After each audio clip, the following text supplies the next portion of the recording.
Como siempre, un gusto estar con ustedes. Nos toca en esta oportunidad discutir respecto del concepto de propiedad.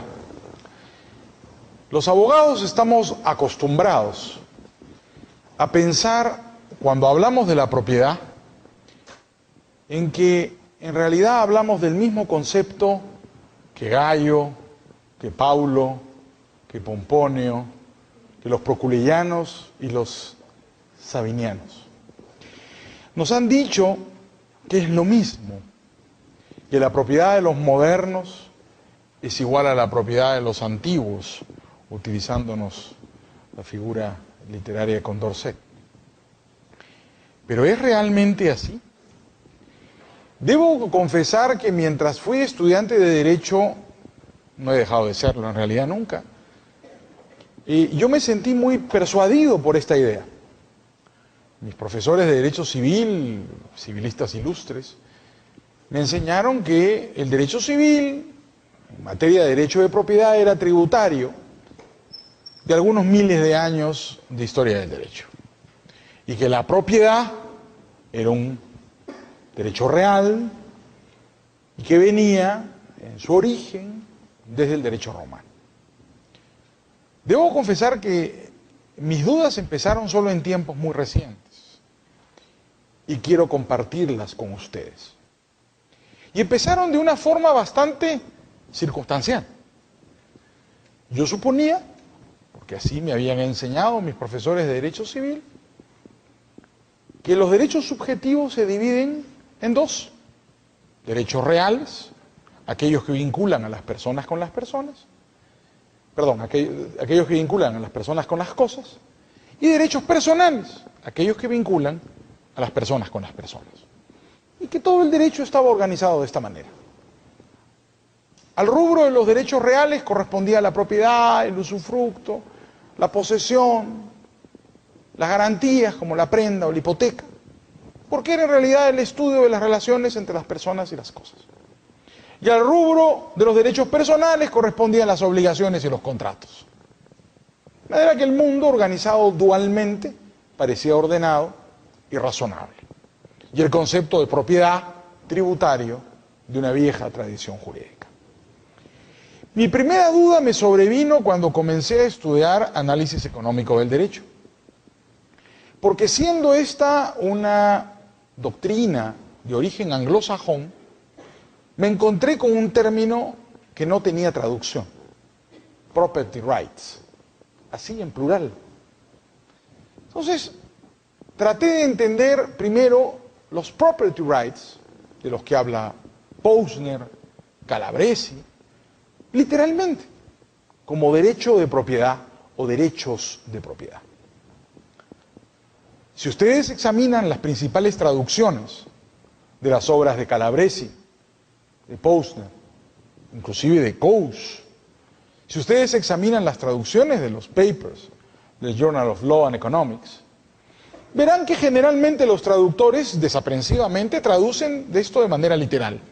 Property rights, o lo traducen en singular como derecho de propiedad, o otros aún más desaprensivos lo traducen literalmente como derechos de propiedad.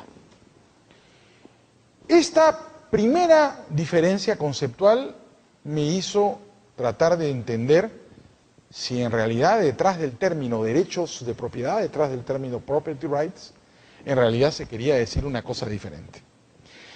¿Cuál no fue mi sorpresa al seguir estudiando la teoría económica del derecho? Que en realidad los anglosajones no se referían al derecho de propiedad en nuestro sentido de derecho real, sino que por el término property rights hablaban de un montón de cosas. En realidad hablaban de todos los integrantes de mi patrimonio y definían property rights de una manera, digámoslo, genérica, como si se hablara de derechos patrimoniales. En general, incluyendo no solamente, por ejemplo, la propiedad de un bien mueble o inmueble, sino también la propiedad de mis contratos. Descubrí que para Epstein, por ejemplo, se afecta el property right cuando afectan tu contrato, cuando alguien, el gobierno, dicta una ley controlando los precios de los arrendamientos de inmuebles, A un abogado romano germánico no se le ocurriría decir que han afectado su derecho de propiedad, porque para nosotros un contrato de arrendamiento es un derecho personal. Eso no afecta a tu derecho de propiedad, que el gobierno fije la merced conductiva de un contrato de arrendamiento. Pero descubrí que, por ejemplo, Epstein ha escrito todo un libro denominado Takings, en el cual su planteamiento es que a través de una fijación de un control de precios, por ejemplo, a los arrendamientos, se está afectando el derecho de propiedad, porque nosotros somos dueños de nuestros contratos. Me di cuenta que había un problema y traté de estudiar un poco. Descubrí en Salvat, un viejo jurista argentino que ha escrito además mucho de teoría de los derechos reales, un jurista clásico, una indicación que me llevó a estudiar un poco el tema que quiero plantearles esta tarde. La división entre derechos reales y personales no es una división necesaria ni un principio general del derecho. Es bastante más sutil, mucho más confusa, mucho más reciente de lo que ustedes imaginan y no compartida por todo el mundo. Y en segundo lugar, una vez que entendamos cuáles son los derechos subjetivos y cuál es la diferencia entre los derechos reales y personales, lo que quiero plantearles es que la propiedad contemporánea, la propiedad subjetiva, tal como es entendida a partir de Grocio en adelante, del siglo XVII en adelante, y que es resultado de un proceso evolutivo que corresponde al desarrollo de los mercados, no tiene ninguna relación, permítame decirlo enfáticamente, ninguna relación con la propiedad de los romanos. De hecho, quiero plantearles a ustedes que la propiedad no es un derecho real, sino un derecho personal.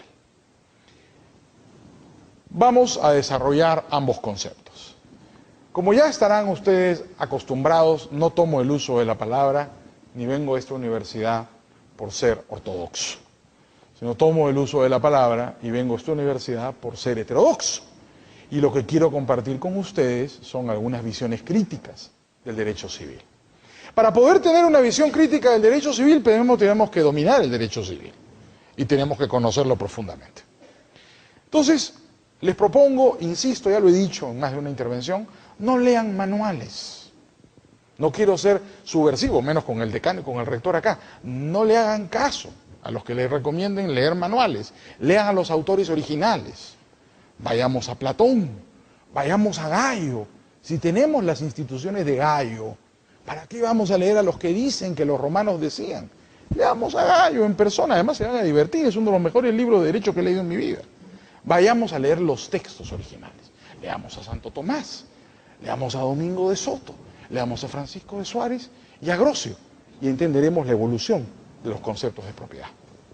Vayamos por partes. ¿Qué es esto de derechos personales y derechos reales? A partir del siglo XVII en adelante, hay dos nociones que aparecen en el derecho, que hasta antes no las van a encontrar, por lo menos claras y distintas, no las van a encontrar formalmente propuestas.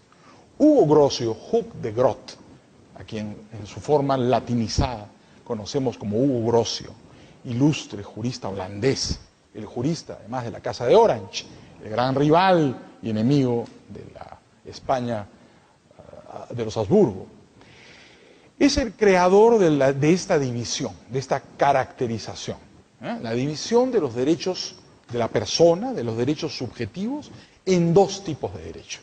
Esta es una división ontológica. Hugo Grocio plantea una visión cartesiana de los problemas 20 años antes que Descartes.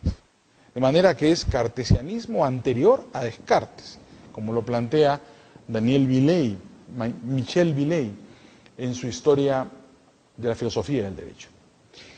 La idea, ontológicamente hablando, como filósofo del derecho, Hugo Grocio caracteriza los derechos de las personas, los derechos subjetivos, por primera vez. Hasta antes de Hugo Grocio, los derechos personales, los derechos subjetivos de los individuos no existían. Hay antecedentes en el pensamiento de Hugo Grocio muy importantes. Hugo Grocio es tributario del pensamiento nominalista. Volver al individuo sujeto del derecho Es un proceso filosófico muy complejo en la Edad Media, que empieza con Duns Scoto, Guillermo de Ockham, y a través de los occamistas españoles, en particular Domingo de Soto, y finalmente Francisco Suárez, llega al pensamiento de Hugo Grocio. ¿Cuál es la idea? La idea es que el individuo es sujeto de derechos. Hasta antes de Grocio, el individuo no tenía derechos. Los derechos eran consustanciales a la naturaleza. Había un orden orgánico, la sociedad respondía a un orden orgánico, y cada cosa tenía su lugar.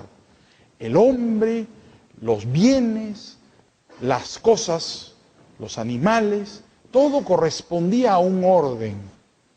Y el derecho era una ciencia que buscaba explicar ese orden y reponer el orden ahí donde éste se hubiera quebrantado por una disputa, por un enfrentamiento, por un incumplimiento contractual.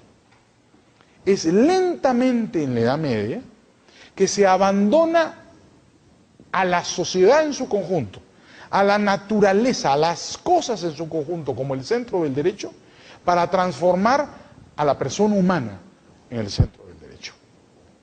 Grocio propone, por primera vez entonces, organizar los derechos individuales, los derechos subjetivos en dos, y hace una distinción ontológica.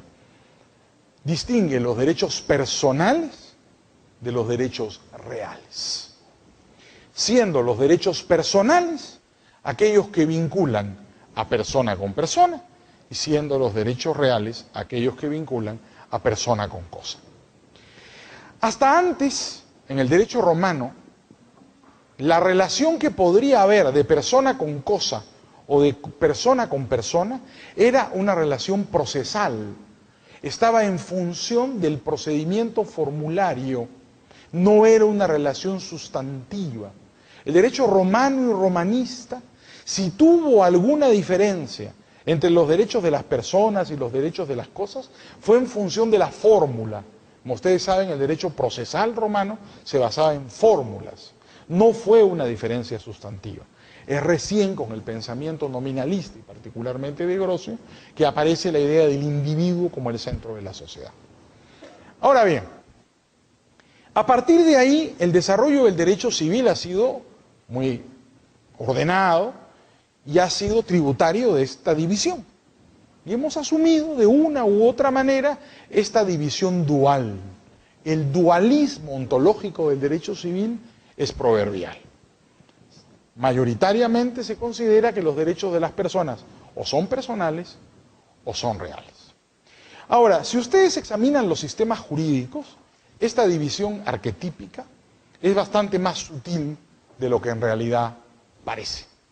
En primer lugar, resulta que hay, digamos, en este dualismo estructural,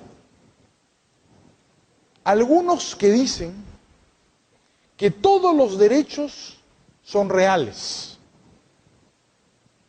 y algunos otros que dicen que en realidad todos los derechos son personales.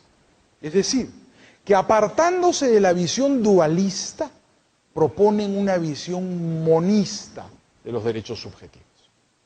La visión tradicional grociana, el stilum groti, en el derecho del que hablaba Thomasius, dividir los derechos en personales y reales, es debatida por algunos sistemas jurídicos. Entonces hay algunos que dicen que todos los derechos subjetivos son en realidad derechos reales, y hay algunos otros que dicen que todos los derechos subjetivos son en realidad derechos personales. ¿Quiénes dicen que todos los derechos reales son en realidad, que todos los derechos subjetivos son en realidad derechos reales? Bueno, en primer lugar, el BGB alemán. Resulta que el BGB alemán es monista, no es dualista, y postula que las personas individuales son dueñas de sus contratos, que las personas individuales son dueñas de sus obligaciones, que yo soy dueño de mis acreencias y mis deudas. Tan es así que las puedo vender, las puedo enajenar, las puedo donar a título gratuito o a título oneroso. De manera que hay un monismo realista que sostiene que en realidad no hay derechos personales. Todos son derechos reales que integran mi patrimonio.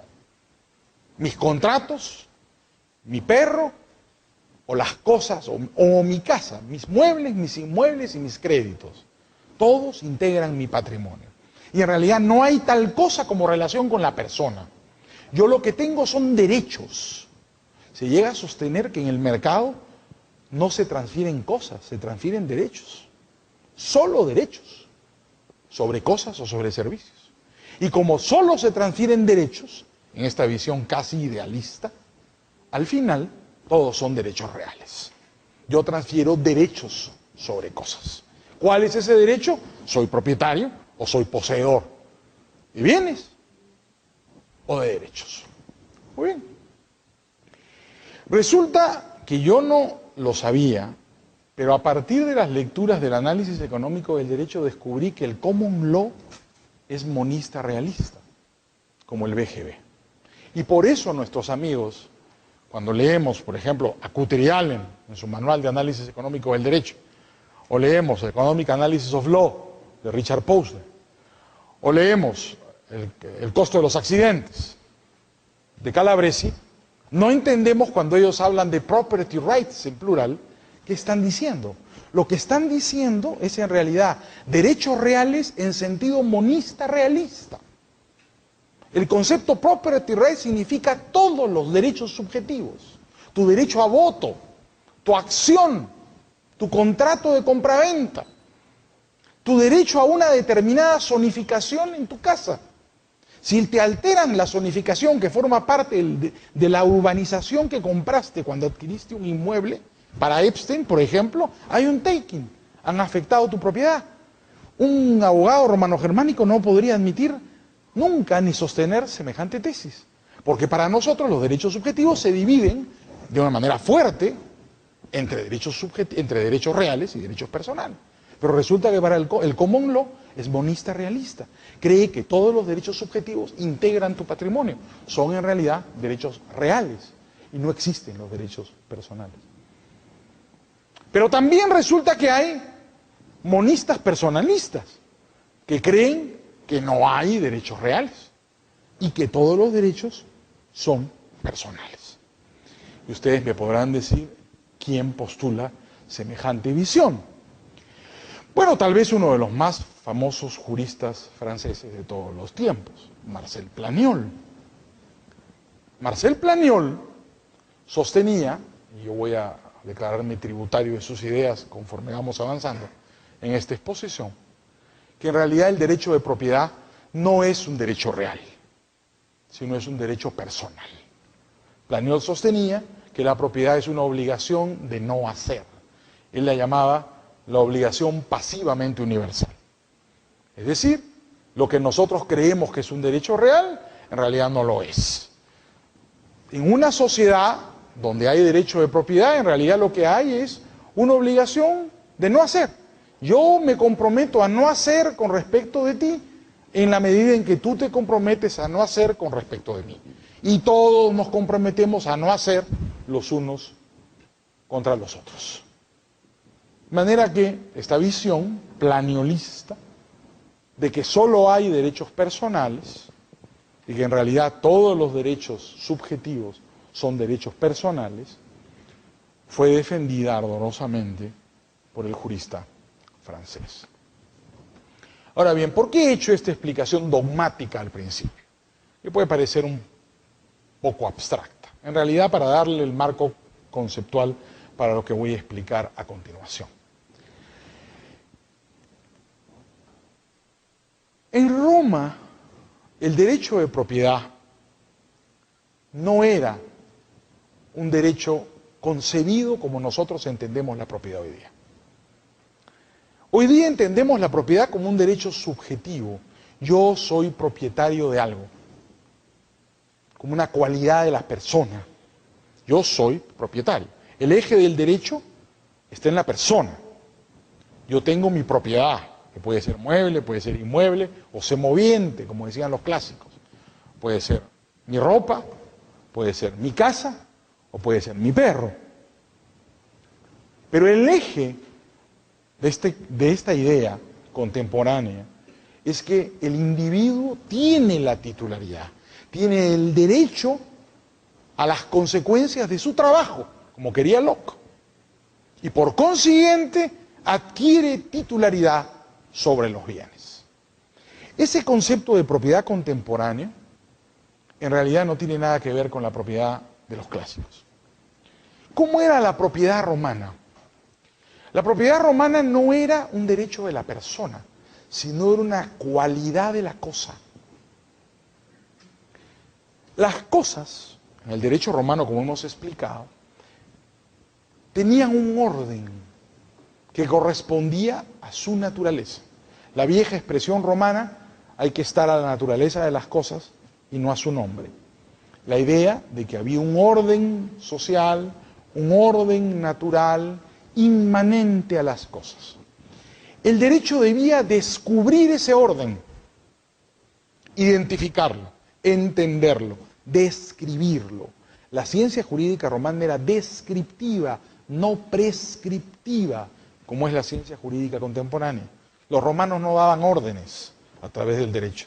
Los romanos reconocían la realidad a través del derecho. Porque la idea romana era que las cosas tenían un lugar y una ubicación. La justicia era una cosa. La justicia, los iura, eran cosas. ¿Qué cosas? El equilibrio, la equidad, el orden.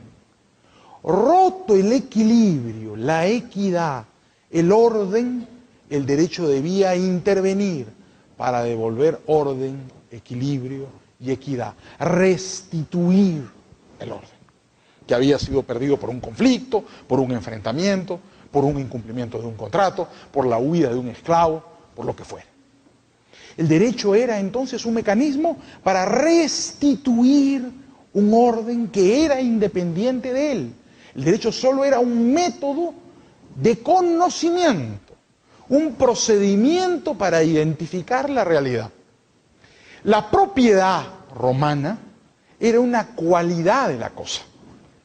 Quiero que ustedes se den cuenta, porque aquí creo que hay mucho de uso anacrónico de términos, que esto supervive todavía en la utilización de algunos conceptos contemporáneos. Pensemos por un minuto en la servidumbre. Para los romanos, el usufructo, la posesión, todos los denominados derechos desmembratorios de la propiedad eran formas de servidumbre. Entonces, la servidumbre, ¿cómo la concebimos inclusive hoy? La servidumbre es un derecho de la persona, una cualidad de la cosa. Se dice, pesa una servidumbre ¿sobre quién? Sobre el bien.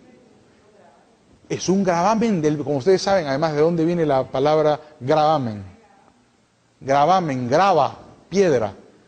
¿Ya? ¿Sabes cómo se hipotecaba un bien en Roma? Le ponías una piedra en el techo. Entonces, por eso se dice hasta hoy pesa un gravamen, que literalmente significa tiene una piedra. El procedimiento para establecer una hipoteca era un procedimiento religioso. Venía un funcionario, colocaba la piedra. Pagabas tu hipoteca, venía el mismo funcionario y levantaba la piedra. Por eso hasta hoy se dice pesa un gravamen o levantaron el gravamen. Si ustedes se dan cuenta, en la conceptualización romana de los bienes, son los bienes los que tienen derechos, son los bienes los que tienen cualidades. En la propiedad romana, la cosa es susceptible de propietas. La cosa puede ser apropiada, es susceptible de propietas. En el derecho romano, además, solamente la propiedad itálica, después se extiende al resto de provincias, podía ser, solamente las cosas en Italia podían ser sujeto de propiedad privada, el resto no. La propiedad romana, además, no es individualista. La propiedad romana va por gens, va por familia y corresponde al pater familia. Interpretar y utilizar una propiedad colectiva, por gens, no individual, como la propiedad contemporánea. La propiedad, además de los romanos, es una propiedad completamente autónoma de la voluntad de las partes. Ya hemos puesto el ejemplo de la servidumbre. Las acciones reivindicatorias con los romanos también era una cualidad de la cosa. La cosa tenía derecho a ser pedida de nuevo, ella, por ella misma, para devolverle el orden al sistema normativo, que había sido quebrantado por alguna acción injusta. De manera que en la propiedad romana, el eje es el objeto. Los objetos tienen derechos de por sí. No son los sujetos los que tienen derecho a las cosas. Los objetos, por su ubicación en el orden natural, tienen derechos que les son inmanentes, que la ciencia jurídica debe identificar y debe hacer respetar. Esta conceptualización, que ustedes la pueden encontrar en Gallo, por ejemplo, en los juristas tardorromanos, en las codificaciones justinianeas, se encuentra claramente establecido. Se cita, por ejemplo, equívocamente una famosa frase de Ulpiano, ¿no? Que la justicia consiste en dar a cada quien lo suyo. Y se interpreta esto como si estuviéramos en los tiempos recientes, que significa darle a cada quien lo que tiene derecho. Eso no dijo Ulpiano. Darle a cada quien lo suyo, en el sentido romano, significa devolver al orden natural lo que corresponde. No es que tú tengas derecho sobre la cosa. Darle a cada quien lo suyo significa que le devuelve el derecho a la naturaleza, el orden perdido por la conducta incorrecta de una persona. Las cosas son las que tienen derecho, porque las cosas forman parte de un cosmos ordenado y equilibrado. La justicia como equidad es además la aspiración romana, porque se supone que el orden es equilibrio. La doctrina del justo medio, que es una elaboración medieval del principio de Ulpiano, de que a cada quien debe dársele lo suyo, el equilibrio, devolver orden al desorden. No significa que tú como persona tienes derecho a algo, sino que las cosas de suyo tienen un orden que corresponde a ellas mantener y al derecho vigilar. Este concepto romano, que no es una diferencia sutil, se mantiene durante la Edad Media. Los escritos jurídicos de la Edad Media, particularmente los de Santo Tomás, son tributarios clarísimos del concepto objetivista de la propiedad. La propiedad como un proceso objetivo, como un fenómeno objetivo. Los bienes tienen derecho a ser aprehendidos y tienen características propias que el derecho tiene que vigilar. No vayan a cometer el error que cometen muchos, que creen que la doctrina jurídica de Santo Tomás está en el Tratado de las Leyes. Y se equivocan porque abren el Tratado de las Leyes y todo se refiere a la ley divina y a la ley humana. En realidad, la doctrina jurídica de Santo Tomás está en el Tratado de la Justicia y no en el Tratado de las Leyes. Y esto tiene que ver con el concepto objetivista del sistema jurídico. Porque para él, el derecho es la justicia. Es devolverle equilibrio al desequilibrio, identificar el orden de las cosas y restituirlo. Esa función restitutiva es inherente a la conceptuación romanista del derecho. Son los glosadores y posglosadores los que empiezan a introducir algunos elementos novedosos. Baldo de Ubaldi y Bartolo de Sassoferrato, que ustedes saben fueron muy famosos en su época. Se decían, ¿no es cierto?, no tiene de jurista el que no tiene de bartolista, ¿no es cierto? De manera que su contribución tuvo alguna importancia. Pero la cosa empieza a cambiar con el nominalismo. Con el nominalismo se empieza a discutir la famosa querella por los universales. No los voy a aburrir con esa discusión porque es una discusión lógica. Pero esencialmente lo que se discute desde el punto de vista teológico, no había una distinción finalmente entre la discusión teológica y la discusión propiamente jurídica o filosófica. Al final era una ciencia integral, sintética, no se habían independizado los saberes. El nominalismo introduce un tema muy importante. Dice, los universales, Don Sescoto, sostiene que los universales no existen, solo existen los individuales. No hay la sociedad, hay cada hombre. ¿No? Todos los liberales somos nominalistas de la economía, ¿no? El subjetivismo metodológico no es sino un desarrollo de Duns Scoto y de Occam. Es decir, esta idea, la querella de los universales, que es como se denomina en filosofía, de que en la realidad no hay universales, solo hay singulares. Si tú vas a la naturaleza, hay un perro, un gato, un caballo, un hombre, otro hombre, una mujer, otra mujer. No hay hombre. Hombre es una metáfora. Caballo es una metáfora de seres individuales, todos distintos entre sí. En el caso de los seres humanos, además con alma propia, que lo hacen una individualidad absoluta. No hay hombre. Eso es una metáfora lingüística, solamente hay individuos. Por eso se considera además a Duns Scoto y a Occam los fundadores de la filosofía del lenguaje. Porque dicen que hay que distinguir entre el lenguaje, que crea un concepto universal, y la realidad donde solo hay individuales. No hay universales. En base a esta, digamos, es el nominalismo el que le da el sustento filosófico al nacimiento del individuo como el centro del derecho. Hasta antes del nominalismo el individuo no existía. No importaba. Lo que existía era naturaleza. Un orden que había que identificar, independiente de la voluntad de los seres humanos, que era propio a las cosas, tal y como eran ellas. El derecho era una ciencia física. Era equivalente a la física, a la química. Tenía que descubrir el orden de la naturaleza. Así como la física debía descubrir el orden de movimiento de los cuerpos y la química su composición, el derecho romano era una ciencia natural. Buscaba descubrir el orden inherente a las cosas. Esto cambia con el nominalismo, que le da un sustento a un proceso evolutivo muy lento. De Duns Scoto el concepto pasa a Guillermo de Occam. Y es muy interesante cómo surge el concepto, por primera vez, el antecedente más remoto de la propiedad subjetiva, como la entendemos hoy día, esta que se divide en derechos personales y reales, tiene que ver con la disputa entre el Papa y el Emperador, y particularmente el enfrentamiento de la orden franciscana con el Papa.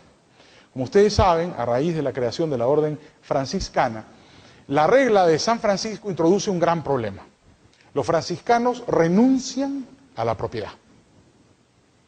Y resulta que de acuerdo con el derecho romano uno no puede renunciar a la propiedad. Y esto desata una batahola, que termina con la persecución de los franciscanos. Los franciscanos huyen y se ponen al servicio del emperador Luis de Baviera y se declaran en rebeldía contra el Papa. Al extremo que Guillermo de Occam escribe un tratado que hay que leer, que se llama Contra el gobierno tiránico del Papa. Por eso no lo han hecho nunca santo a Guillermo de Occam, porque escribe contra el Papa y habla en contra del gobierno tiránico del Papa, reivindicando además la regla de San Francisco, que los franciscanos tenían derecho a renunciar a los bienes, a las iglesias, a los monasterios y a todo lo que tuvieran, porque la regla de San Francisco es la regla de la pobreza absoluta. ¿Qué ocurre? El Vaticano, en Aviñón, en realidad no el Vaticano, los papas de Aviñón, Juan XXII, que fue un famoso canonista, le dice a los franciscanos: eso es herético, porque la propiedad es irrenunciable. Las cosas tienen propietas. Usted no puede renunciar porque no es su derecho. Usted tiene que ser propietario de lo que tiene que ser propietario. Las iglesias no son renunciables. Los bienes de San Francisco no son renunciables. Usted tiene que seguirlo ejerciendo. No lo voy a aburrir con esta historia porque es secundaria. El que quiera y esté interesado en el asunto puedo sugerir una bibliografía, pero, por ejemplo, Guillermo de Occam escribe un panfleto feroz llamado Rerum Nona Quinta, donde argumenta en contra de Juan XXII, que fue un famoso canonista en su época, era un gran abogado, y hay una polémica jurídica de si podían o no podían renunciar a la propiedad. Fíjense cómo se llega a la discusión de la propiedad como derecho de la persona y no como atributo de la cosa. Se llega a partir de una situación negativa. Los franciscanos querían renunciar a la propiedad y el Vaticano no los dejaba renunciar a la propiedad. Al final se llega a una transacción, como siempre en la Iglesia. La sabiduría infinita de la Iglesia Católica los lleva a unas transacciones muy hermosas, y llegaron a la conclusión siguiente, para que todos estuvieran felices. Los franciscanos renunciaron a la propiedad en favor del Papa, y el Papa les dio el usufructo, lo cual era una belleza, ¿no? Porque todos se quedaron felices y contentos, y por supuesto se superó esta discusión. ¿Qué quedó para el derecho? El concepto de que la propiedad era individual y que yo podía, si me daba la gana, como los franciscanos, renunciar a ella. Que no violaba el derecho que un propietario renunciara a la propietas, porque la propietas no era un derecho de la cosa, sino una facultad subjetiva de su titular. Yo no estaba obligado a ser propietario de una cosa. Si quería, lo era. Si no, no era mi obligación, que en el derecho romano esa situación no existía. Era tu obligación ejercer el propietas sobre una cosa que pertenecía a ti, por naturaleza de las cosas. ¿Qué ocurre? Estas ideas subjetivistas pasan de Guillermo de Ockham, que nunca escribió nada sobre la propiedad, escribió sobre el derecho a renunciar a ella, a Domingo de Soto, que sí elabora conceptualmente mucho, y se cree, se sostiene, que Domingo de Soto es uno de los grandes inventores de la propiedad moderna. Ahí hago una nota a pie de página porque yo creo que ese es un punto capital. Domingo de Soto es más o menos contemporáneo de la conquista de América. Y les hago esta nota a pie de página porque voy a regresar a ello. ¿Qué propiedad vino a América con la conquista? ¿La romana o la moderna? Vamos a regresar a ese punto, se los dejo ahí como nota a pie de página. Domingo de Soto traslada estas ideas subjetivistas al uso corriente, a la discusión en Salamanca, de él a su discípulo Francisco de Suárez y de Suárez a su discípulo Hugo Grocio. Como ustedes saben, además, Holanda era una provincia del Imperio Español, rebelde, pero todavía en esa época Hugo Grocio había estudiado con Lecio, con Suárez y con los grandes juristas salmantinos de la denominada neoescolástica española. De manera que fue esencialmente un tributario del nominalismo a través del pensamiento de Salamanca. Y de ahí lo que conocemos el día de hoy, la propiedad subjetiva. ¿Es la propiedad contemporánea la propiedad romana? Yo creo que no, se los digo muy sinceramente. Creo que el desarrollo de los mercados, pese a que los abogados que somos muy conservadores, seguimos utilizando los conceptos, lo hacemos anacrónicamente. Porque hoy día la propiedad contemporánea no es la propiedad romana. La propiedad como derecho subjetivo es nuestro derecho. Nosotros hacemos con la propiedad lo que nos da la gana. Inclusive, esta invención de los romanistas, de que las características de la propiedad son el uso, el disfrute y el abuso, eso no es romano. Esa idea del abutendi, del abuso, que yo puedo hacer con la propiedad lo que me da la gana, eso no es romano, eso es totalmente antirromano. Yo no puedo en Roma, en el derecho romano, hacer con la propiedad lo que me da la gana. Solo puedo hacer lo que corresponde a la naturaleza de las cosas. No puedo abusar de la propiedad. No puedo ir en contra de la naturaleza de las cosas. En la propiedad moderna sí, yo hago lo que me da la gana, pues. Como propietario es mi derecho enajenar, vender, regalar, usar o no usar la propiedad.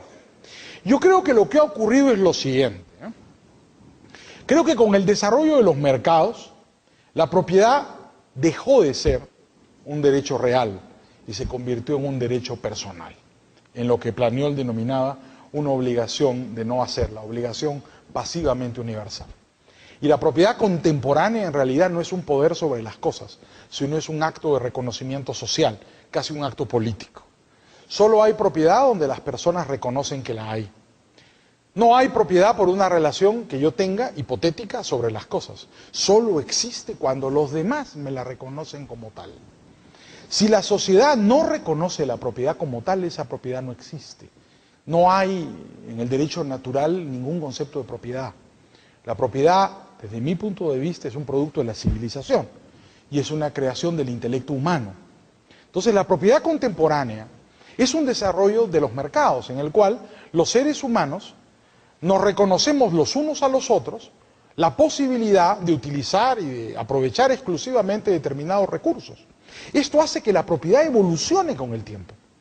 Y la propiedad de hoy día no sea la propiedad de ayer, y que hay algunos bienes que tienen propiedad y algunos bienes que no la tienen, y algunos bienes que antes eran de propiedad que dejan de serlo, y al revés, bienes que no han tenido propiedad y que comienzan a tenerlo. Piensen por un minuto en los que eran bienes públicos en el pasado y cómo los bienes públicos con el desarrollo tecnológico comienzan a incorporarse y a convertirse en bienes privados de uso exclusivo. por el desarrollo de una obligación pasivamente universal en torno a esos bienes.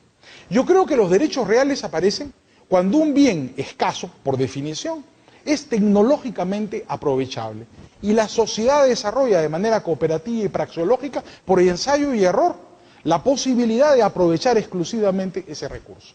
Piensen por un minuto en el denominado, por los historiadores económicos, fenómeno de los cercamientos.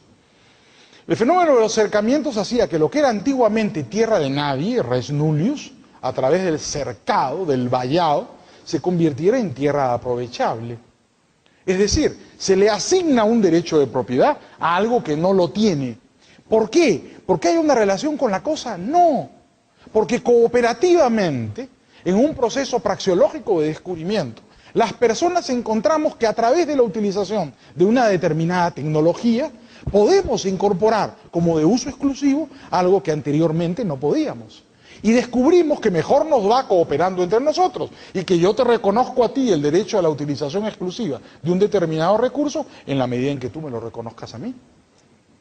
Pero piensen en otros ejemplos de aparentemente un derecho de propiedad que comienza a desaparecer por la misma razón tecnológica. Los derechos de autor, el copyright. ¿Quién de ustedes no baja música a internet? ¿Son criminales? ¿Somos criminales por hacerlo? No, ese es un derecho que se está disolviendo. El copyright, si alguna vez lo fue, si alguna vez fue un derecho de propiedad, harto discutible, pero si alguna vez lo fue, no lo es más. No pasarán 2 o 3 años sin que desaparezca. ¿Desaparecerá la propiedad porque desapareció el copyright? No. Evoluciona, porque la obligación pasivamente universal evoluciona. La propiedad es consecuencia de la interacción de las personas, que hoy le reconocen a algún bien la posibilidad de aprovechamiento exclusivo y mañana le pueden reconocer a otro. Pero eso es imprevisible, porque es consecuencia del ensayo y el error y de la aparición de tecnologías que el propio conocimiento humano, imprevisible y impredictible, va generando con el desarrollo de la propia cooperación. Esos son los órdenes no deliberados. La propiedad no es sino el reflejo de la cooperación. Y los hombres han descubierto hace mucho tiempo que mejor nos va si no nos hacemos daño entre nosotros. Y que si tú puedes hacer una cosa, a condición de que yo también lo pueda hacer. ¿Por qué desaparece el copyright? Porque tú puedes bajar tu música a condición de que yo baje la mía. Y de repente todos nos miramos la cara y todos estamos haciendo lo mismo. Ya está, pues, desapareció el copyright. El desuetudo del que les hablaba, la costumbre deroga la ley, no hay necesidad de transformar nada. ¿Esa es la propiedad romana? No, pues. ¿Ese es un derecho real? No. Hace mucho tiempo que el desarrollo de los mercados transformó a la propiedad de un derecho real en un derecho personal. La propiedad en los mercados no es un derecho real, es un derecho personal. Yo confío en las personas y la sociedad desarrolla entre sí lazos de solidaridad recíprocos en los cuales son capaces de cooperar respetándose mutuamente. ¿Qué propiedad vino a América? Pregunté yo de pasadita en este brevísimo resumen de una serie de conceptos abigarrados. ¿La propiedad de los romanos o la propiedad de los modernos? Bueno, vino la propiedad de los romanos, porque la conquista en el siglo XVI fue anterior a los escritos de Domingo de Soto. Entonces la propiedad que traen aquí los españoles y que se introduce a través del derecho indiano es el concepto de propiedad antiguo, arcaico. Nuestro sistema legislativo republicano, que es tributario finalmente del sistema colonial, no hace sino trasladar lo que era el viejo concepto del derecho de propiedad, de la propiedad como un atributo de la cosa. Ustedes se han puesto a pensar por un minuto por qué la gente que invade tierras no siente ningún remordimiento por hacerlo, sino que al contrario, si tú interrogas a uno de los invasores, te dicen, pero patrón, si estaba libre y la cosa está para ser aprovechada. Eso es gallo puro, eso es romano, claro, totalmente romano. Por un misterioso arcano sobrevive en América Latina un concepto arcaico de propiedad, porque no hay desarrollo de mercados, es anterior al desarrollo de los mercados. La propiedad que traen los españoles es la vieja propiedad romana y es la que encontramos en los códigos y en la legislación. Esta idea de que es la relación de la persona con la cosa, cuando nosotros sabemos que las cosas no pueden relacionarse con las personas. Digamos, ontológicamente es una falacia, se llama el naturalismo, suponer que las cosas tienen voluntad. Solo las personas tienen voluntad, entonces es inclusive una falacia suponer que yo me vinculo con una cosa. No puede existir semejante idea, ya que solo las personas tienen voluntad. Yo solo me puedo vincular con personas. Es una falacia denominada el naturalismo. No, hay esa gente que habla de la sociedad quiere esto, la humanidad que quiere aquello. No, esa es la falacia naturalista. La sociedad es el problema de la querella de los universales, de lo que le hablaba. ¿Qué es eso? Es decir, las cosas no tienen voluntad, solo los seres humanos tienen voluntad. Pero, por el momento histórico en que se produce la irrupción del sistema jurídico occidental en América Latina, irrumpe una idea arcaica, ya en ese momento arcaizante, del concepto de propiedad como un derecho real. ¿Qué ha pasado? ¿Qué sucede en los tiempos modernos? Lo que yo creo que está sucediendo en América Latina es que irrumpe el concepto subjetivista de propiedad conforme se van desarrollando los mercados.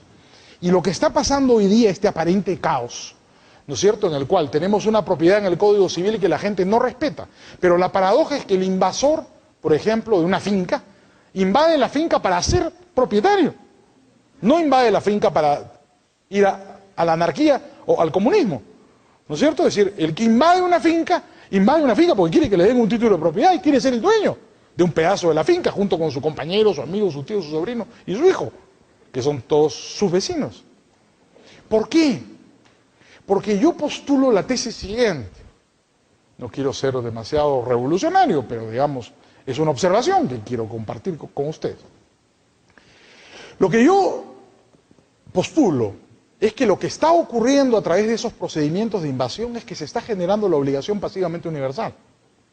La sociedad está construyendo una propiedad socialmente vigente, que reemplazará a la propiedad aparente romana que está contenida en los libros de los códigos civiles y en la legislación nominalmente aplicable, pero realmente sin ninguna vigencia en la sociedad. Y lo que está pasando es que los pueblos de América Latina construyen, a la medida en la cual se van desarrollando los mercados, por ejemplo, a través de la economía informal, una propiedad real, como una obligación pasivamente universal. Entonces, ¿cuál es la propiedad que terminará imponiéndose? Esa, que es la propiedad viva, en la cual el invasor, en la medida en que su otro invasor le reconoce a él una propiedad, él se lo reconoce al invasor. Y este proceso de desarrollo de la propiedad se convierte en la generación y en la aparición de nuevo derecho de propiedad, desafiando la existencia de un orden normativo que supuestamente debía garantizar el aprovechamiento de los recursos. Salgámonos de lo conflictivo y vayamos a una situación, por ejemplo, que linda con la ciencia ficción, que nos permite ver con menos pasión el problema. El mar. El desarrollo de la tecnología está haciendo que sea posible hablar de la propiedad privada en el mar.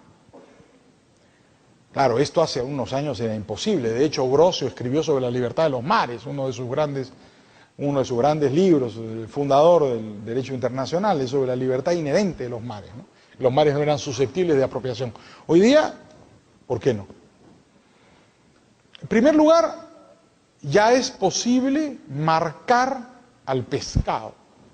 Ya se pueden crear derechos sobre las especies marinas. ¿Cuál es el problema con la ganadería en el mar? Que hasta hace muy poco tiempo no podías marcar a los peces. La ganadería aparece como una actividad económica desde el momento en el cual al semoviente lo puedes marcar. Entonces el dueño de un rebaño marca a su rebaño. Y de esa manera sabe cuáles son sus vacas, sabe cuáles son sus caballos, sabe cuáles son sus ovejas. El marcado, una cosa tan elemental, eso permite el desarrollo de la ganadería como un mecanismo de exclusión. Yo reconozco tu marcado a cambio de que tú reconozcas el mío, ¿se dan cuenta? Es un proceso puramente obligacional. No hay relación real. La tecnología permite el desarrollo de una relación obligacional. Claro, la ganadería es muy antigua, hoy día ya no queman a las vaquitas, ¿no es cierto? Las marcan con un sello, pero lo marcan a todos los animales. La ganadería terrestre se hace base al marcado y al vallado. La invención, alguna vez leí en un libro de Paul Johnson que uno de los grandes inventos de la historia de la humanidad era el alambre de púas. ¿no? Y había unos hermanos que además tenían la patente sobre el alambre de púas, así que por 70 años pretendieron en Estados Unidos que todo el mundo que utilizaron alambre de púas les pagara una regalía por la utilización de su invento, que fue un invento genial, muy elemental, pero fue genial. Digamos, el alambre de púas permite el vallado de zonas inmensas que permiten el desarrollo de la agricultura, perdón, de la ganadería, porque quedan mecanismos de exclusión.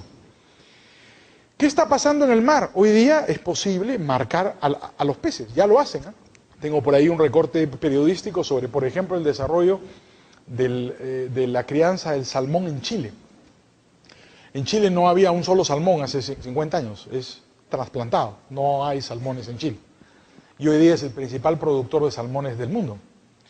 ¿Cómo lo lograron? A través de la utilización de tecnología y crían, no son rebaños, sino son cardúmenes, ¿no es cierto?, de salmones, los sueltan en los ríos y en algunos casos inclusive les dan de comer una sustancia radioactiva no activada que se llama isótopos radioactivos, como lo que te dan cuando te hacen una radiografía de estómago, que permite marcar a los animales y saber cuál es tuyo y diferenciarlos de los míos, a través de mecanismos de vigilancia satelital.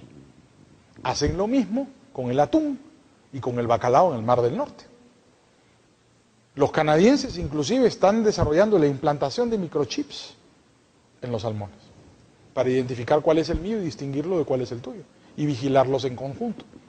Y impedir, por supuesto, que se los roben, los cuatreros, los piratas que vayan a pescarse el salmón de otro, o los pescados de otro. Bueno, esto es una revolución, ¿no?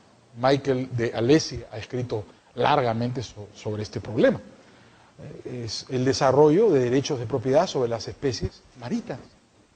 Pero no solamente eso estamos hablando hoy día, estamos hablando de que también es posible desarrollar, por ejemplo, en la minería del zócalo continental, en la minería de los fondos marinos, derechos de propiedad, que antes la tecnología no permitía. En el fondo del mar se precipitan los minerales, ¿no?, por un tema de presiones, y se forman unas pelotas, que se llaman los nódulos de manganeso, que van al fondo del mar. Cada nódulo de manganeso es polimetálico. Tienen a su interior un montón de minerales. Entonces, la tecnología contemporánea permite la explotación de la minería de los fondos marinos extrayendo los nódulos de manganeso. En un futuro no muy lejano, al amparo de la Convención del Mar, será posible ver, no conozco ninguna experiencia concreta, sí de discusiones científicas, la creación, la aparición de derechos de exclusión en el mar. En alta mar, ya no hablando de esta discusión del mar continental, sino de alta mar, la aparición de derechos de exclusión en función de la utilización de determinadas tecnologías. Hablaremos luego acerca de cómo se crean los derechos reales, o esto que hemos llamado ahora derechos personales, en el sentido de la obligación pasivamente universal.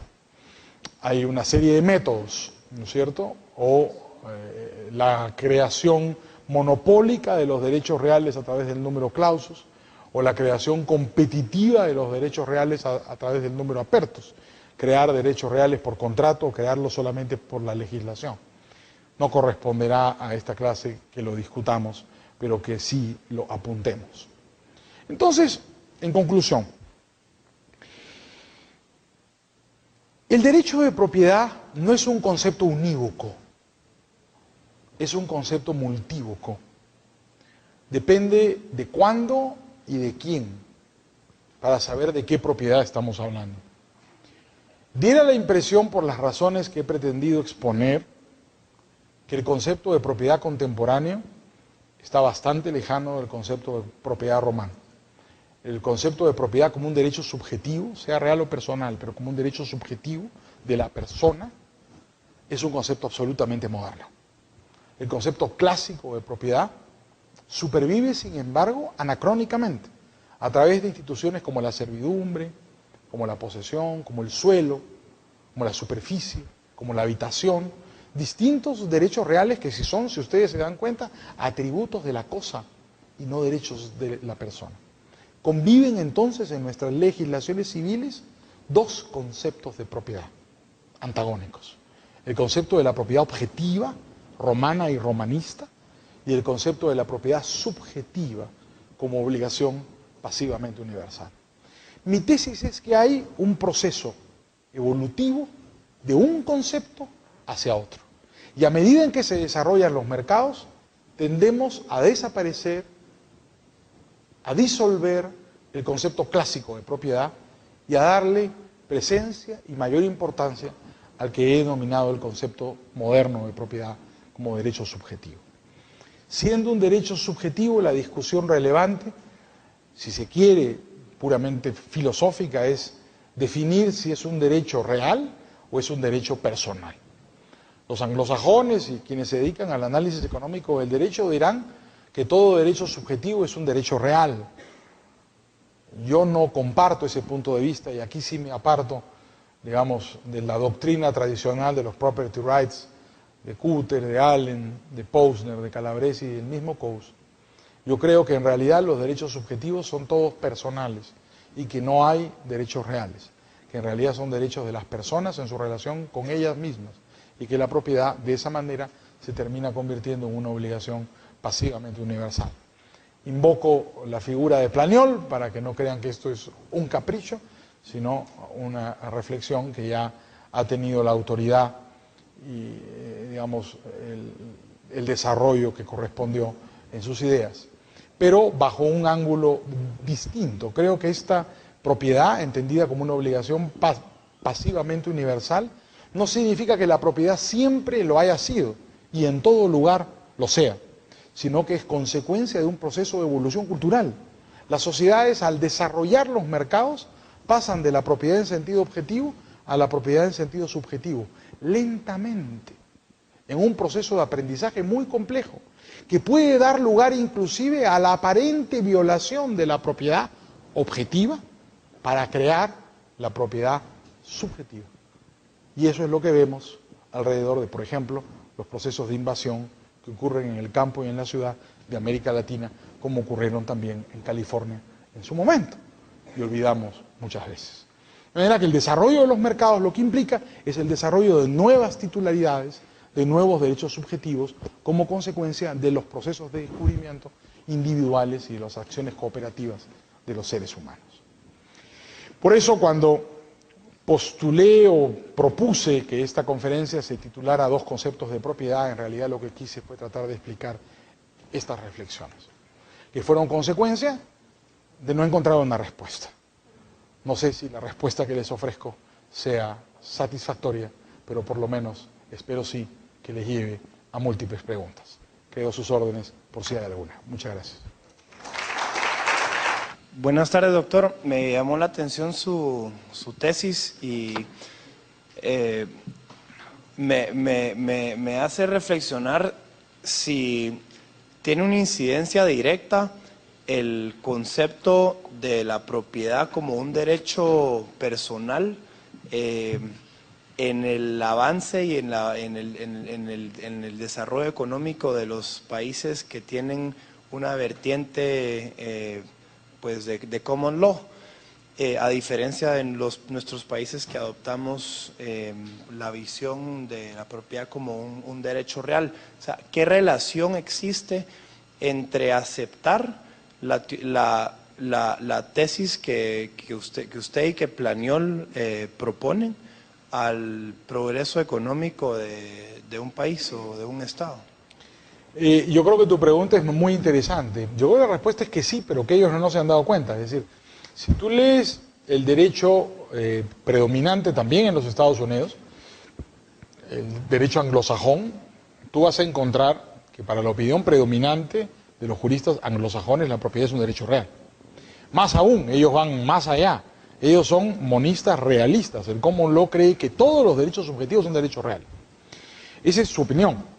Yo tengo la impresión de que en realidad no es así. Digamos, esta discusión dogmática corresponde inclusive a las opiniones de cada uno de los juristas, pero yo creo que si examinamos la propiedad tal como la que existe, yo tengo, digamos, la influencia del realismo escandinavo, yo soy un tributario del pensamiento de Alf Ross y Hagerström. Yo creo que lo que hay que examinar no son las instituciones tal como están definidas en las leyes, sino las instituciones tal como operan, tal como existen en la realidad, porque esas son las instituciones. Entonces, si tú observas la propiedad de los norteamericanos, la propiedad de los ingleses, es un derecho personal. Es la propiedad desarrollada en función del reconocimiento recíproco. La conquista del oeste es eso. Se apoderaron de la mitad de México, viejo. ¿Por qué? Sin ninguna legitimidad, basado en la legitimidad recíproca que se dieron los que estaban ahí, la tesis del primer ocupante. Es Grocio, ¿no? Hay dos fundamentos filosóficos al derecho de propiedad del 17 en adelante. Grocio, la tesis del primer ocupante, tiene derecho el que llega primero, y Locke, tiene derecho de propiedad el que trabajó por ella. Hay un poco de valor trabajo ahí. La idea de que yo creo la propiedad como consecuencia de mi trabajo. Como tengo derecho, como soy dueño de mi persona, debo ser dueño de los frutos de mi trabajo, ¿no? La propiedad como consecuencia del trabajo humano. Son las dos justificaciones morales de la propiedad en la filosofía clásica. Ahora, lo que ocurre en la realidad, creo yo, es que el desarrollo de los mercados hace que la propiedad se convierta en un acto de consenso. Solamente hay propiedad donde hay un acto de consenso. Entonces, la propiedad moderna es un acto de consenso. Yo te respeto, tú me respetas, todos nosotros nos respetamos y cualquier violación de la propiedad es sancionada. Claro, eso es producto de una evolución muy particular. De repente hay otro pueblo que no evoluciona así. Pero digamos, da la impresión de que el desarrollo de los mercados produce como efecto general, común, el desarrollo de la propiedad como un fenómeno obligacional, como un derecho personal. Pero claro, esta no es una opinión mayoritaria, esta es una opinión bastante minoritaria, y sin embargo creo que por lo menos es sugerente para un debate. Buenas tardes, doctor. A mí me surgió una duda respecto a algo que comentó. Usted habló de los invasores de un terreno que no está como cercado, y lo cual, según su forma de verlo, o sea, los invasores no, era como que si no fuera de nadie. Entonces ellos lo invadían y se apropiaban de él. Entonces, ¿cómo pueden reconocer ellos su derecho de propiedad? O sea, ¿cómo podrían tener una relación con esa propiedad por el mero hecho de invadirla? Y si hablamos de una obligación pasiva universal, y que su concepción era, la de los invasores, era una concepción arcaica de la propiedad, no sería retornar eso a simplemente el que invada primero o el que tenga más fuerza va a ser el propietario y no el que la adquirió de X o Y manera. La gente cree que la propiedad, digamos, en América Latina, en el Perú, no me voy a atrever a hablar por Guatemala, ¿ya? Porque creo que no conozco lo suficiente. Pero, por ejemplo, en el Perú, si tú le preguntas a un invasor qué es la propiedad, el invasor cree que la propiedad es un derecho real. Es tributo. Él está convencido del concepto tradicional de la propiedad. Que las cosas están para ser apropiadas. Entonces, un terreno de propiedad estatal o de propiedad privada, vacío, que nadie utiliza, es inmoral. Pues cualquiera tiene el derecho, si no tiene casa, de agruparse y de invadirlo. Este es un concepto absolutamente arcaizante. Eso es la vieja propiedad de los romanos. La cosa está ahí para ser utilizada. Es una cualidad de la cosa. Entonces yo cumplo con el orden, utilizándola, pues. Porque la gente que no la utiliza no es propietaria. Propietario es el que usa, el que forma parte del orden cósmico de las cosas. Ese es un concepto muy interesante, un concepto arcaizante. Ha quedado, ¿no es cierto?, la reminiscencia del viejo concepto romano en lo que la gente opina respecto de la propiedad. Pero ¿qué ocurre? Esta gente que invade convencida que la propiedad es una cosa, genera evolutivamente la propiedad moderna. Porque esos señores que están ahí sin ningún derecho legal, ninguna titularidad legal, eso es hasta un delito, ¿no es cierto? Meterse en la propiedad de otro, sea propiedad estatal o propiedad de alguien, es un delito según el Código Penal, pero nadie va preso. Entonces, como nadie va preso, ¿qué ocurre? Se genera la obligación pasivamente universal. La sociedad no reprime al invasor. El invasor coopera con la sociedad. Y ocurre un buen día que todos invaden, como pasa en el Perú. El primer pueblo joven, en el Perú le dicen pueblos jóvenes a las barriadas creadas por invasión. Es un eufemismo casi irónico, una cosa cruel, ¿no? Llamarle pueblo joven a una barriada. Pero esa es la manera como se les llama, los pueblos jóvenes. Muy bien, el primer pueblo joven es de 1930. Hay fecha, el día de 1930, cuando hubo una guerra con Colombia, el primer pueblo joven que se invadió fue en un cerro a las afueras de Lima y se llama Leticia, porque el lugar donde se produjo el enfrentamiento con Colombia fue el trapecio de Leticia en el Amazonas. Entonces el pueblo joven se llama Leticia, es el primero. De 1930 a hoy se ha generado, en mi concepto, una obligación pasivamente universal, por ejemplo, sobre la propiedad inmobiliaria en el Perú, que ha transformado el régimen legalmente establecido por el Código Civil. Primero empiezan invadiendo los pobres, que invaden un terrenito, generalmente de propiedad pública, abandonado.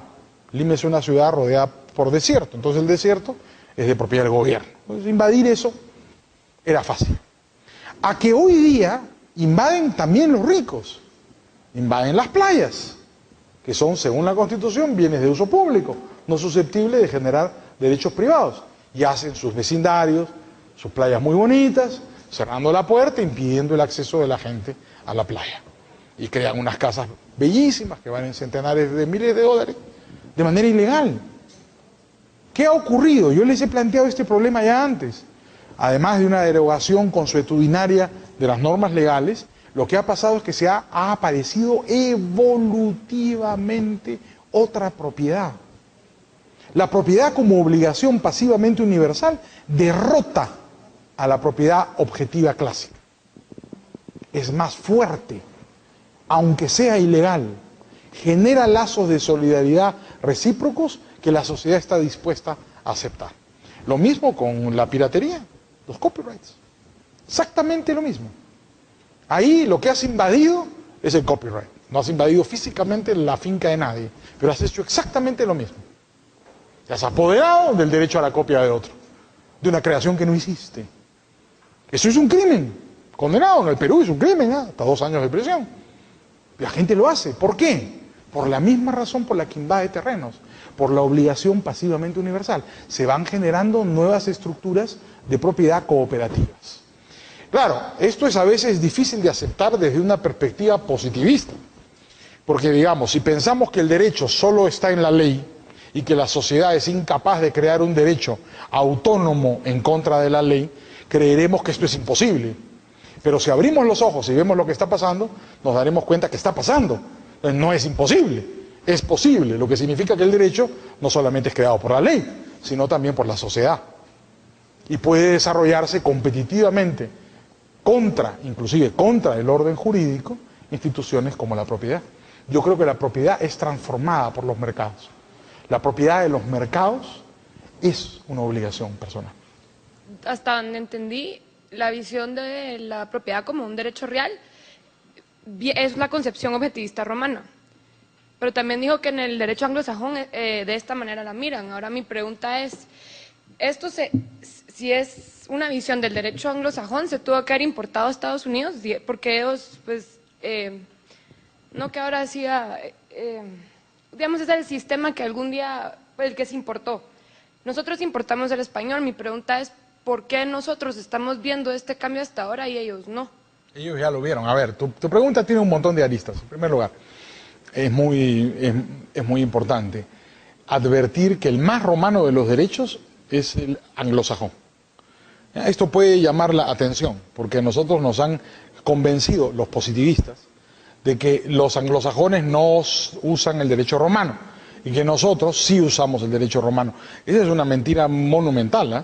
Los anglosajones son probablemente más romanistas que los supuestos países del derecho romano-germánico. La razón es una sola. Hubo varios derechos romanos. El derecho romano republicano era consuetudinario, como el derecho anglosajón. Entonces el derecho anglosajón es tributario del derecho romano clásico, del derecho romano imperial, del derecho romano antiguo. Lo que ocurre es que las codificaciones bizantinas son el inicio, de alguna manera, de formas positivistas de expresión del derecho. Entonces, nuestros países romano-germánicos, entre comillas, en realidad lo que hacen es seguir el derecho romano-bizantino, las codificaciones tardías, justinianeas. Pero el derecho anglosajón es tributario de lo mejor del derecho romano. Tan es así que conservan una conceptualización de propiedad bastante más, digamos, en la dogmática, bastante más, no le llamemos pura, pero bastante más arcaizante que la nuestra. Ahora, tu segunda pregunta, que estaba implícita ahí, ¿no es cierto? Es, muy bien, ¿qué derecho es el que tenemos nosotros? En América Latina, por supuesto, esto a partir de la República se vuelve una gran confusión, ¿eh? Pero hasta antes de la República los españoles crean un derecho especial para Hispanoamérica, que se llama el derecho indiano. El derecho indiano no es el derecho castellano, no es exactamente el derecho castellano. Los españoles introducen en América Latina las partes del derecho castellano que le gustaban al rey. ¿Por qué? Porque el derecho castellano también es consuetudenario. Entonces los fueros no le gustaban al rey. Entonces no iba a reconocer en tierra recientemente conquistada fueros que consuetudinariamente no existían. Entonces el derecho que es traído por los españoles a América Latina es un derecho positivo hecho por los juristas reales, que toman del derecho castellano lo que les conviene y no toman aquellas cosas que limitan la autoridad del rey. Entonces el derecho indiano es un derecho positivo, es un derecho elaborado para América Latina por el Consejo de Indias. Lo que ocurre después en la República es que por supuesto aparece la influencia napoleónica. Y ya nos dedicamos a importar derecho, creo que ya les he hablado de eso, y se importa derecho como si se tratara de importar un martillo, clavos o una laptop. Empieza el proceso de importación del derecho que hace que el derecho latinoamericano, por lo menos el derecho de los juristas, el derecho de la legislación, el derecho que está en las leyes, sea un derecho con una influencia muy compleja. Ahora, también te quiero recordar en tu pregunta una cosa. El positivismo jurídico lo inventa Bentham en Inglaterra a finales del siglo XVIII. Es el primer positivista moderno. Y en América Latina, Bentham tuvo un seguidor muy importante, llamado Andrés Bello, que se dedicó a redactar códigos civiles para la mitad de América Latina. Códigos civiles que están vigentes o han estado vigentes casi 150 años, 200 años. En Chile y en Colombia se van ya por los 200 años, igual que en Venezuela. Este señor era un admirador de Jeremías Bentham y él creía que se cambiaba la sociedad cambiando las leyes. Entonces el positivismo latinoamericano es pre-kelseniano. A nosotros nos llueve sobre mojado, porque cuando Kelsen aparece, las primeras dos y tres décadas del siglo XX, ya llevábamos 100 años de positivismo. Porque el señor Andrés Bello introduce el positivismo jurídico en América Latina de una manera muy vital. De alguna manera todo el derecho civil latinoamericano es tributario del pensamiento brillantísimo de Andrés Bello. Que la llegada de Kelsen no es sino la formalización, la modernización de algo que ya era un valor entendido en el derecho civil latinoamericano. Entonces, en realidad tenemos que distinguir el derecho civil expresado en las leyes del derecho expresado en la realidad, porque yo creo que ahí es donde no hay coincidencias. Una cosa es estudiar el derecho legislado y otra cosa es estudiar el derecho tal como es reconocido por la sociedad. Y en esas discrepancias vamos a encontrar algunas reflexiones bastante importantes.